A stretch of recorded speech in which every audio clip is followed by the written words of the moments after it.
खबर शामिल की पिया रतोदेरो में रिपोर्ट एहसान बोसार जी। रतोदेरो में बदमनी अरूज ते पहुंची वई।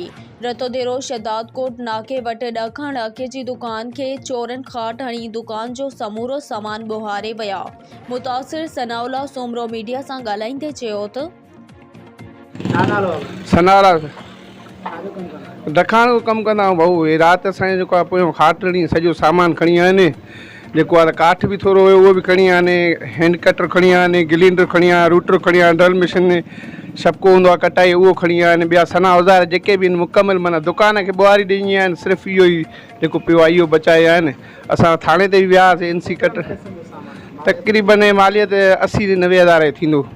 हा भाऊ NC बि कटाइण वियासीं, उते वियासीं वरी मुंशी वटि हुनजो तव्हां सिपाही ईंदा, वरी उहो सिटी वारा हिकिड़ो आयो, उनखां पोइ वरी SHO आयो जेको इंचार्ज आहे सिद्दीक़ बिरोही, उनजो तव्हां इंसाफ़ कंदा। पर हिन महिल ते असांजो कुझु बि न थियो आहे, न को थाणे ते घुरायो त हुन छा।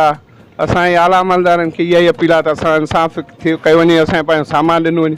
बचड़नि जी रोज़ी आहे, इन इलाज असां इंसाफ़ न थियो त असां जेको आहे त रोड न भाऊ चौकीदार बि कोन्हे, न थियो त असां पंहिंजो जेको आहे त रोड बंदि कंदासीं। इंसाफ़ जे लाइ जेको आहे असां इंसाफ़ खपे, पंहिंजो सामान जेको आहे वापसि ॾिनो वञे।